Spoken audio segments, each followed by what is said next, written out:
Төрт жамбы.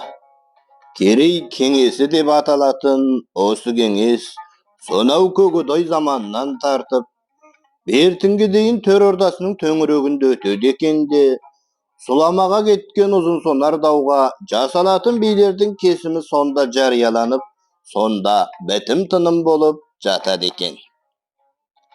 Енді мына заманда Жеңсай төңірегіне ауа төңкеріліп, Сарсүмбенің іргесінде болатынды тапты. Бұл да тарихтың қылтқымалы қыз мінезінен туса керек. Абақкерейдің туын көтерген Жәнібек жоңғарлардың жеңілісінен кейін көне жұрт Алтай өңіріне елін бастапты. Осының аяғы Керей төресі Көкадайдың Шианлун ханға қол беріп көктас алуымен тыныпты. Көкадайдың алдиярына разы болған хан оның қолына Алтай ерекше район болады. Сырыңды мен білемін, ол үшін маған қан салығын төлейсің де, ішкі жағыңды өзің басқарасың деп табақтай таңбасын басып қағаз беріпті. Сарноқта деп аталатын осы қан салығын Бейжіңнің Тарбағатайдағы іс басқару орны мен Қобдадағы іс басқару орнының біріне төлей салатын, Керей баласы ілуде бір едірейе қалатын, Дөрбеттің құқайы мен ағайынның өкпе назы болмаса, осыдан бастап ғасырға таяу дәуренді Майрағайда Тайрағай өткізіпті. Содан аумалы төкпелі заманнан кейін ғана хан Алтайды іс басқаратын орын құрып, арнаулы Жеңсай жіберетін болыпты. 20 ғасырдың дидарын енді ғана көре бастағанда жүргізіліп отырған бүгінгі кеңеске Алтайдың 4 би төресінен тартып, бейшекестеріне дейін түгел қатысып жатыр. Ластының құйғаннан төмен қарай қыран бойына жағалай тігілген қалың үйдегі қазылы билер дәл бүгін қай терінің пұшпағын уқалайтыны кеше белгіленіп қойған тәрізді. Ырғала басып Жеңісқан күннің ордасына қарай беттеді. Биылғы қазан жауын шашынсыз жақсы өтіп келеді. Жауырын ортасынан құлап түсіп, құндыздыққа барып тірелетін арудың бұрымындай, қыранның көкбұйра орманы ішінара қуақанданғаны болмаса, әлі де өңін бере қоймаған. Нұрынға ойдақ еріннің иісімен қосылып, алыс адырлардағы изен жусанның да иісі келеді. Батысты жартасты қара сеңгір итейіп тұр да, шығыста кейін жаңжұн қызыл атанып кеткен Теміртінің Қоянжон бір биігі жамбастай жатыр. Сол жаңжұн қызылды бауырлап ағатын Күребұлақтың оң жағындағы тақыр төбенің үстінде тозығы жеткен ағаш бұтқана тұр. Қызыл аяқ қырғыннан кейін Алтайды ұршықша иіріп, қалмақты шаған кегені осы бұтқананы өз қолымен салдырған болатын. Қылышынан қан тамған сол шаған кеген көп күнәсі үшін Құдайынан бір сауап тілегендіктен бе, әлде айбарына айдың қосып жер тәңірісі болғысы келгендіктен бе, әйтеуір түсінде көрген ойында орындағысы келіп, қыран бойынан күре орнатамын, Алтайдың ең қарағайы керек, Керей билері айналама жинала қалсын да, кездейсоқ ушығындағы сыбағасын бөлісіп алсын деп жарлық шашыпты. Дәл осы кездегі бір аңыздай Керей қариялары күні бүгінге дейін ауыздарынан тастамайды. Көбеш бастаған Жәнтекейдің бір шоғыр осыған келе жатқан жолында Әбитанның жазығынан айнадай жарқыраған бір сәулені көреді. Таңырқаған жұрт таяй бергенде, алда келе жатқан алпамсадай көбештің ұзын қара көк аты осқырынып тұра қалады. Қараса екі басты жылан екі жаққа тартып аунақшып жатыр екен. Сонда көбеш біраз тұнжырап тұрып: "Ем болсаң жарылқарсың да, кесірім болсаң қанға боярсың" деп қылышын суырып алады да жыланды ортасынан шауып кеп жібереді. Бірдененің екі басы екі бағытқа қайқая тартып, әрі-беріден соң біріне бірі қайта ойысып барып, жарқыраған бойы жатып қалады. Аңтарылған жұрт: "Ненің нышаны болғай? Несі болса да тегін кезіккен жоқ қой. Жақсылығына бақсын ақ. Тасаттық керек болар" деп болғанша, ұйқысынан оянғандай салбыраған басын тік көтеріп алған көбеш. Сәуле болып көрінгенін жақсылыққа жорсақ та, жылан кезіккені кейістің белгісі деуге болар. Кейінгі бірнеше ұрпақтың заманасы шалғай келіп, "Қайран Алтай, аттың тағанында тозар мекен?" Жәнібектің артынан ілескен алтарыстың бірі Қайран Керей екіге бөлініп өксір мекен? Бірақ қайта ойысты ғой, артық қайырлы болар. Соңғы ұрпақ Құдай бағыңды шын алмаса, киел аруақ Жәнекемнің іздеген жұмақты осы топырақтан түбінде бір табарсың ау деп, жыланның екі басын қылышымен іліп алып, жолдың екі жағына лақтырып жібереді де, топты бастап жүріп кетеді. Жаған келген ақырсы айналасынан табыла қалатын би төрелер осы шақыртудан бастап құрдай жорғалап жүріп, оның бұтқанасын сар-сырмен сырлаттырып отырып салдырып берген. Жаған кегеннің сөйткен бұтқанасы енді міне барлық сәннен айырылып, қаңыраған қалпы жалп еткелі қаңырайып тұр. Көребұлақ деген атынан басқа ештемесі қалмағандай. Шығыс терістіктегі Сарқобыға асатын қойнауда қаз қарауытып Шыңсай жамбылы жатыр. Бүгінгі шипамиялы Шыңсайдың дүбіріне Алтай қазағы сол дәуірден қоғадай жапырылған. Еженханның өзі тағайындаған үлкен ұлық сауырға таяп қалыпты деген дақпырт би төрелердің қопағынан жарылуға таянған шиқандай асқындырып жіберген. Өзгелермен тең болу дегенді жүздеген жылдар бойы ұмытып кетіп, алдияр тақсырға әдеттеніп алған қазақтың соңғы билерінен ел қамы үшін балағынан бит теретіндерді, көкірегіндегі санасымен төске шабатындарды кім көре алады дейсің?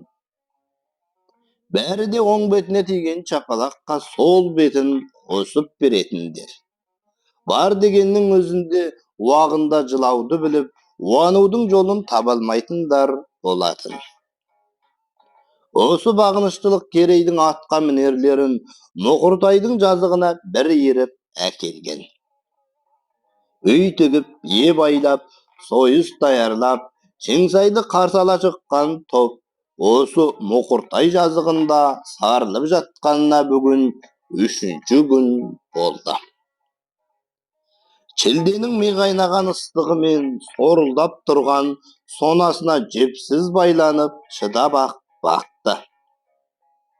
Алдыңғы күні қосар атпен шаптырып жіберген екі азамат түс әлетінде аттарын қара сорпа қылып келіп қалдылап қайта шауып кетті. Бас аяғы жиналып болғанша қысымқырдан құлап түскен Қаранордың шаңы да көрінді. Сөйтіп Қаранорға қарсы үлкен шоғыр болып билер тобы да қозғалды. Екі топ бір-біріне жақындап келгенде билер аттарынан шабармандарына тастап ілгері барып тізіліп тұрысты. Көздері алдыңғы Қаранорға қадалуда. Енді аңғарды. Аяғына шақай киіп, балтырларын матамен орап тастаған Екі иықтарына арнаулы ершігі бар, мойындарына орамал асқан, шолақ ыштаннан басқа ештеңкесі жоқ.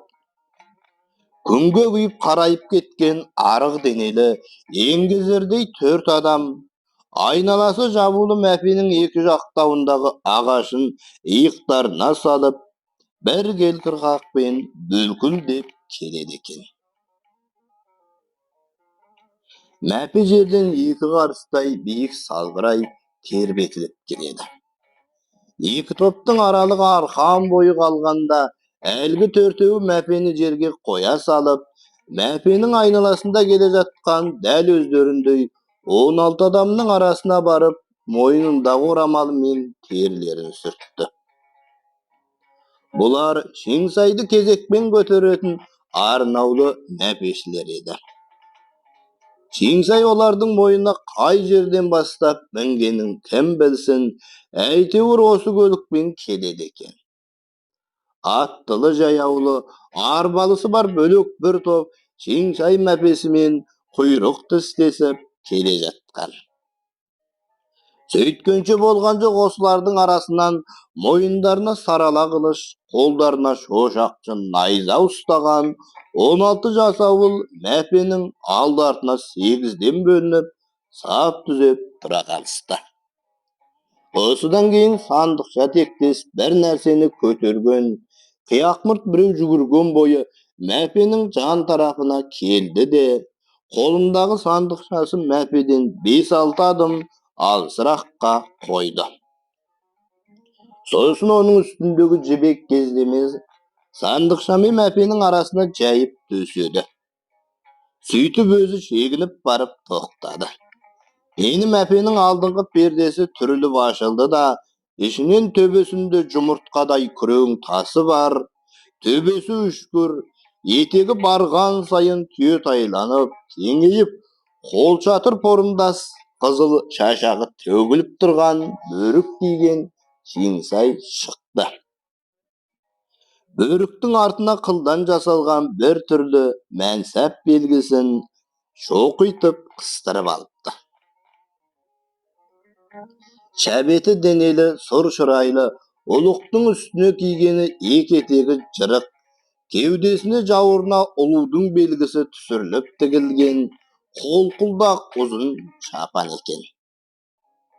Өтірік айтқан кісіге қайқы тұмсық шақайының табанының қалыңдығы жарты қарыс. Қолындағы ұзыншақ бір нәрсесін көтере ұстаған Шеңсай әлгі жайылған жібектің үстімен жүріп келіп, сандықшаға шықты. Жаңағы қияқмұрт Шеңсайдың жанына келіп, қазақтар тобынан ишарат қылып шақырды. Билер 10 адымдай жақынырақ келіп, қияннан рухукка кеткен адамдай бастарын иіп, еңкейіп қалысты. Шеңсайдың қолындағы ұзыншақ нәрсе үлкен әріппен босағалық тектес жазылып, таңба басылған өзінің сенім грамотасы екен. Оны оқтаудай ағашқа орап алыпты. Ол ең әуелі осы куәнамасын жұртқа салбыратып жайып көрсетті. Алтай ерекше районның жергілікті ел билеушілері, мәнжесін патшалығы адалдықтарыңызды ханның өз құзырына тікелей жеткізетіндігіме сеніңіздер. Бастарыңызды көтеріп, хан ордасының мен жөніндегі сенім грамотасын көрулеріңізге рұқсат деді. Билер тік тұрып қағазға қарасты. Ханға деген адалдық мәңгілік болғай, деді Шеңсай тағы да. Мәңгілік болады деп жо ете түсті.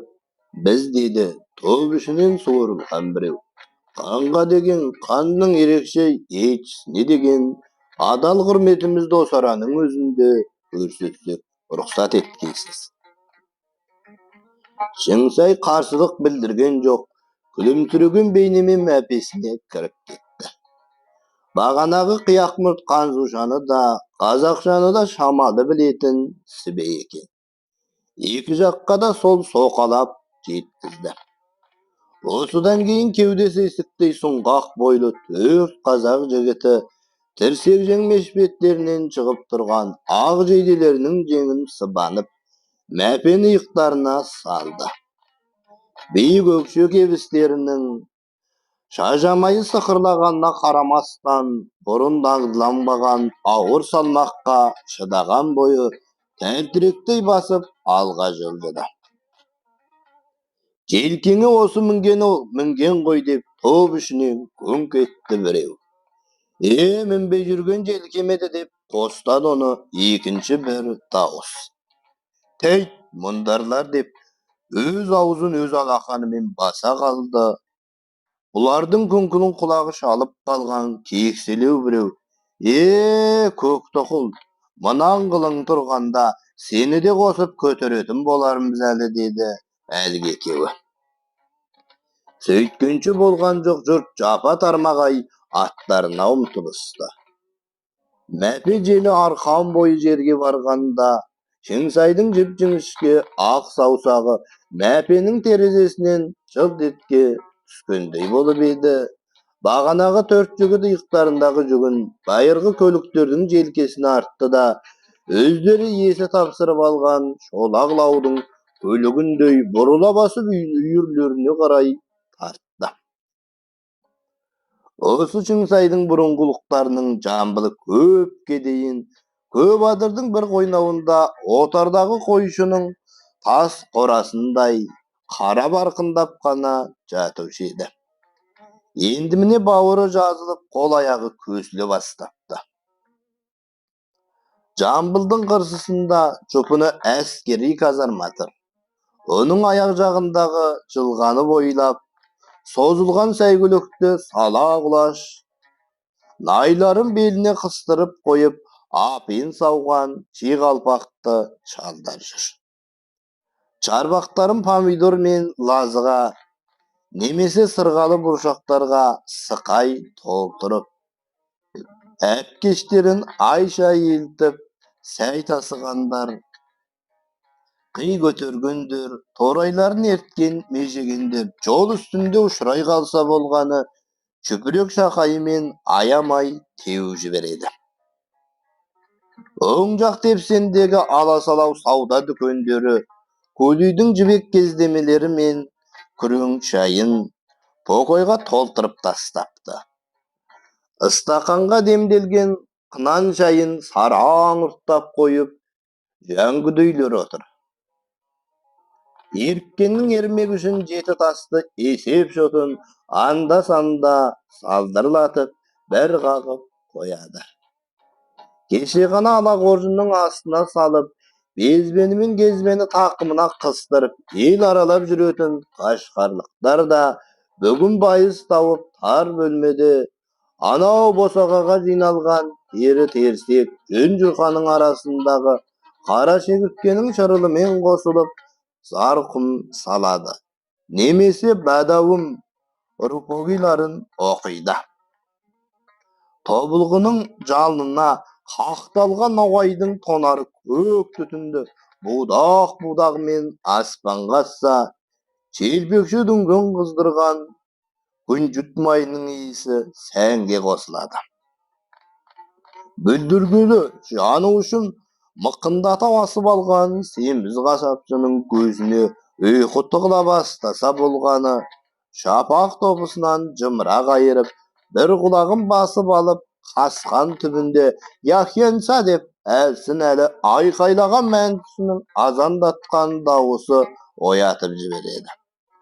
Onuň dawusy goý sana gelgen köpüli gazakdyň terlep tepşip tübüýge kire bastaganda, nemisi jüktesek aýdagan kerwençi tarançylar tar köşeden sawlap öte bastaganda öte-möte eklenip ketedi. Osu tirçilikdiň bäri keň jaýylgan sakara sırdagynyň bir buruşuna jambasтай gelip otura bastagan jaňa adamlar şoğurnyň jaňa salty tärzdenip, jergilikdi köçbendilerdiň äwesin gozgaýdy. Bugünkü Şeňsaý jambyly aýnalasynda osunday saltanaty bar, karalgysy mol köň kara şobur bolup, iki goýnawdan bire galyp, жатыр.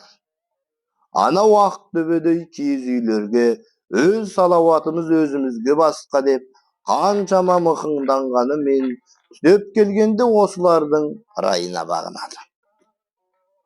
Чинсайдың алғашқы ала келген ұзын арқан кең тұсауын қазақ билері кейін келе өздері қысқартып, өздері тарылтты.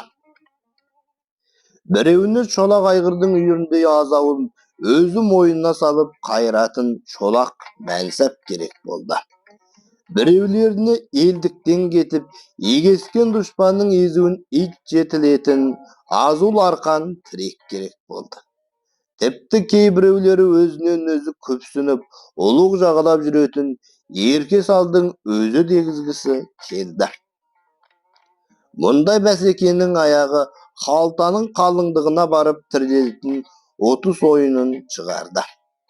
Осыған дәніккен жамбыл ішіндегілерге Чинсайдың өзінен тартып дая ыспаларына дейін қарбалас жұмыс болмаса да қара құстай қонжиып үстем құшақтап отырып алатынды тапты. Анау қыран бойындағы би төрелер кеңесінің 10 күнге созылса да бітім тыным болмай келе жатқан себебі де осыдан. Бүгінгі Аюшың мен Сүкірбай амбы тізгінін ұстап келген Моңғол мен қазақ арасындағы адам өлімі сипатын алады дейтін ұзаққа созылған даудың кесімі айтылмақ. 2 жылдың жүзін көрген осы дау Чинсайдың қазақ билерінің кеңесі шешсін деген тапсыруы бойынша 7 күннің алдында төбе би мен сарапшылардың қағуына түсіп, бітім таба алмай тайқып бір шыққан. Даугерлердің жүгінісі сонда да осы Жеңіс хан күнінің ордасында мынадай салтпен жүргізілген. Айналасы ат шаптырым ақ орданың ең төрінде, аю терісінен жапқан қалың бөстегінің үстінде жәдік төресі Зәкәрия отырған. Оның оң жақ санаты Молқының биі дөнінде, сол жақ санаты Шұбар айғырдың биі дабы болатын. Осы сарапшылардың алдыңғы жағын ала, өзге жұрттан оңашырақ жүздерін билерге қырым беріп, жүгінген бойы қамшыларын тізелерінің астына басып алған Аюшы мен Сүкірбай бір-біріне қарама қарсы отырған. Орда иесі Жеңіс хан сол жақтағы құс төсектің үстінен қоныс алғанда, Қароспан, Өміртай, Жақыптар бастаған өзге билер үлкен үйдің екі жағына жарыла отырысқан. Тыңдаңыздар, ашықпыз, бастаңыздар сөздеріңізді деген Зәкәрия үлкен көзін жалтылдата айналаны бір шолып өтіп. Керей деген бір демнен кейін Сүкірбай тізесінің астындағы қамшысын алдына көлдінің тастай қойып, мына отырған Аюшыны бір бұлақтың суын бөліп ішіп, бір сайдың сонысын бірге жеген ағайыным еді деп қайтып айта аламын. Азаматымның қанын төкпесе де, азамат болар ақ сазанымның қыршыннан қиған қаскөйімнің бітім берер шағы жетті. Осыны айтып Сүкірбай тоқтап қалғанда, үйдің іші тым-тырыс күйге түскен. Сонда Зәкәрия Аюшыға қарап, сөйлеңіз күң, естіп отырсыз ғой, сойыл иесі сіз дейді дегенде. Арылып болсын Сүкірбай деп сызданған бойы үндемей қойған Аюшы. Мен айтсам, және соны айтамын деп тағы да сусылдай жөнелді Сүкірбай. Жалғыз көзін Аюшының төбесінен асыра қарап, Бақырбай зәңгінің ауылы Қобдадан көшіп келгеніне жазықты ма? Сонау ақтабан шұбырынды Алқакөл сұрамадан бері қай қазақ, қай қалмақ, қай жерге қоныс аудармаған. Ұзаса солардың бірі шығар. 40 жігітіңді сойыл көтертіп көшіне тигізетін не жазығы бар еді Бақырбай саған?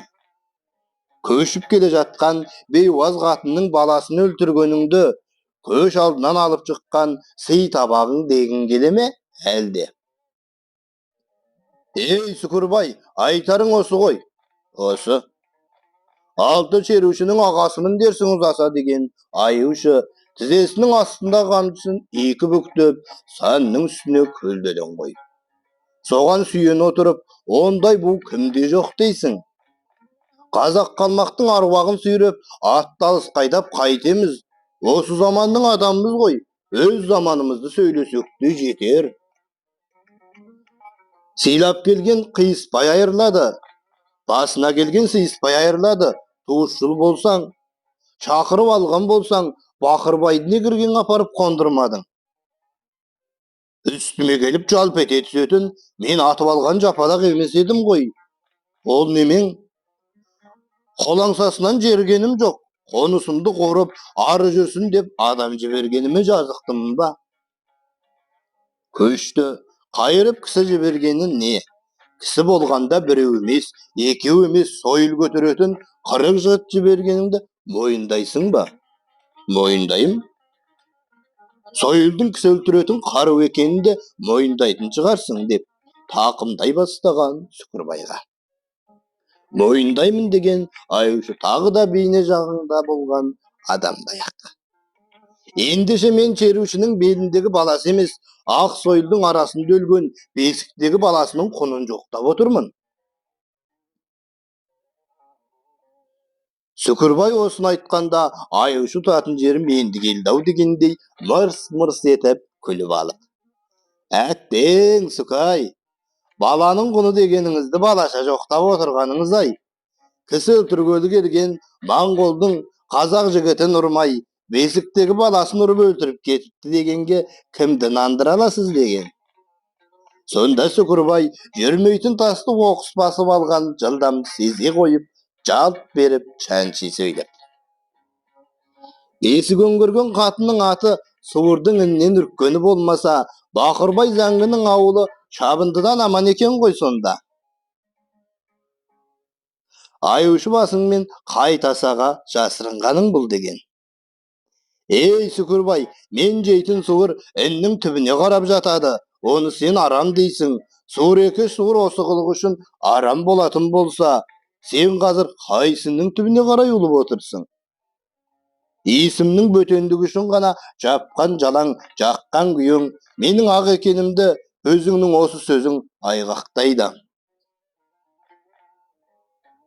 Endişe de bayışı bastırmalata jönelgen. Däl osu gözde Töbe biýdiň oň jagynda baganadan bergi barlyk sözdüň jüýesi kalt jibermey bagyp oturgan sanatdy dönen oň golun köterip. Ayal dep alakanyň jaýyrgap koyup, dawdagy salmaktylykdy, otumdulykdy beýnelese, uşgarlyk sürnüsdi sezdiredi. Wahanym bolgaýsyzlar degen. Muny sol jakdagy sanat dabı da hostap. Çalkyp eki jakdan da belgi beredi.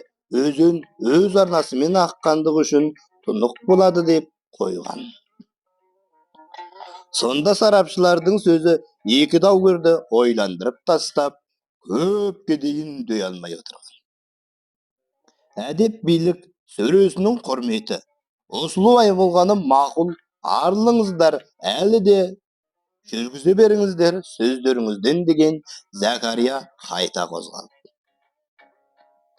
Tilimniň açdylygy janyma batgan ayıwşy kamçynyň hatlylygyna delil bolar.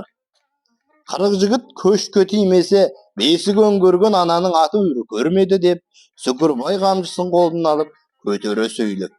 Ak soýulmen töpelezmese de ajalga tap kılgan ayıwşy bolmay kim bolady degen.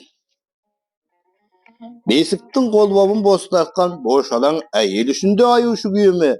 Çyny solay bolatyn bolsa, kan maýdanda arysyndy sulatyp goýup nege söýlesipediň? Isbitkenden keyin gezegen çokbaryň darımaydy. Ayıwşyga dep entigi baryp toktagan ayıwşy. Baganadan jadagay oturgan Zakariya osudan keyin jynalyp alyp, "Mürdöt dileýmis, kesim tüskasdan keyin aýtlady" dep jarýalagan. Sonda üýdegiler töp kotarlaşyp dalaga çykkanda, abajada ýagy daw gaguşlarga oňaşa kalgan. Düşden keyin Zakariya özüniň sol orunda oturup alyp, mınany jarýalagan. Айышугунның 40 жігіті Бақырбай ауылының көшіне тигені ырас. Бұл жұрт көзі жететін өтілген іс. Қақтығыстың ат үстінде болғанына қарағанда, Бақырбай ауылының Айышугунның өрісіне келген кереге жаймағандығы анық. Ендеше күң ауылының бозбаласы мақұл емес бір істі істеп алған. Сәбидің қарызы және тентектің тиімі болу үшін дау қағушы сарапшылар Айышугунның елі 4 жамбы шығынды көтереді деп кесіп кеседі. Бүгін осылай болған екен, ертең сенен өтілсе, саған да осы айтылады, Керей баласы. Кесігімнің не себепті 4 дана бітеу күміске тоқтағанында естіп қалыңыздар.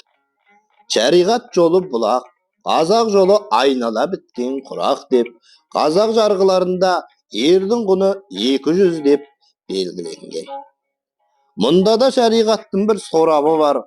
Сонау пайғамбар заманында ердің құны 200 түйе деп бір айтылған. Бұл қазақ сахарасындағы 200 жылқы болып ауысқан.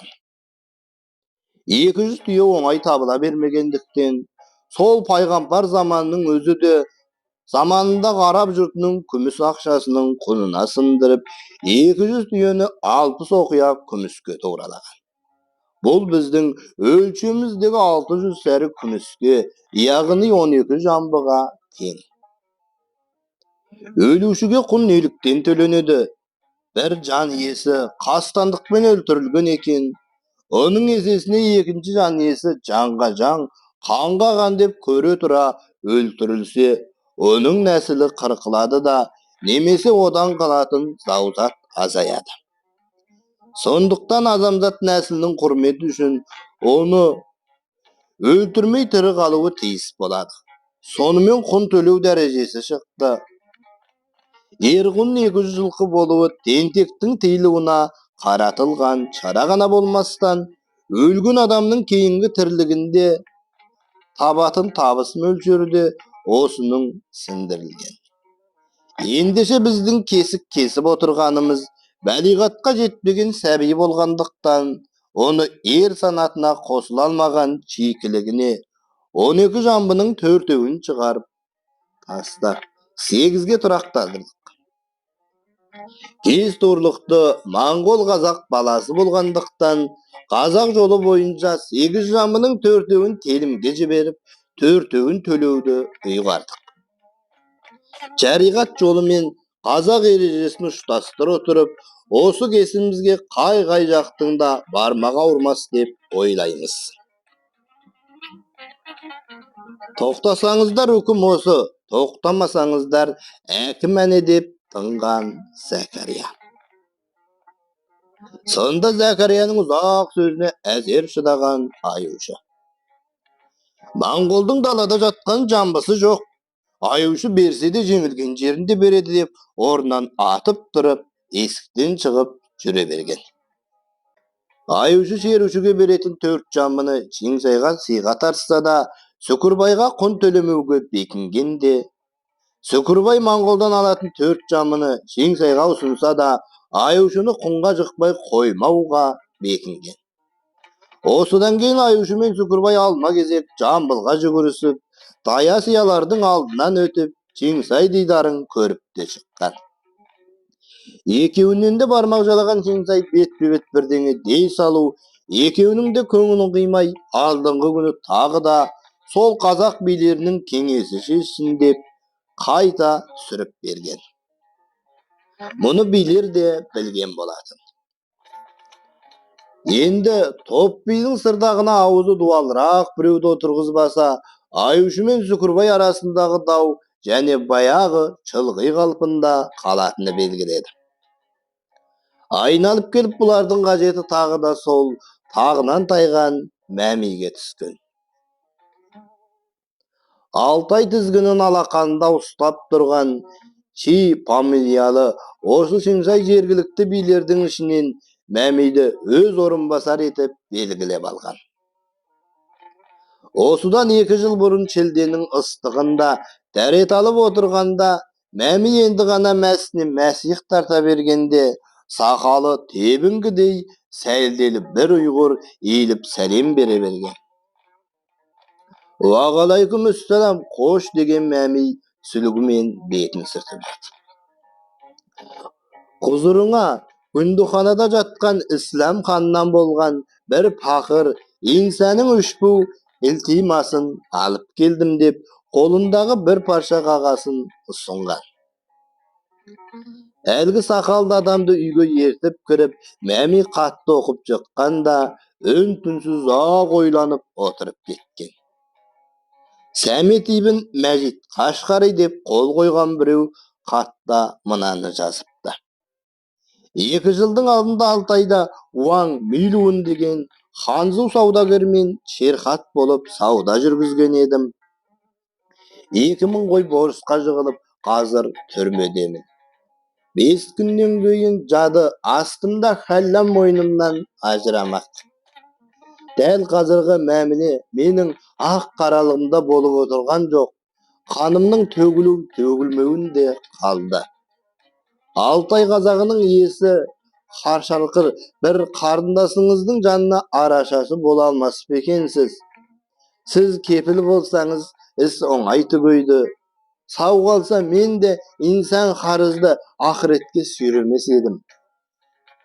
Mämi ahyrynda surgany çakyryp alyp, elgi gatdy ogan görsetip.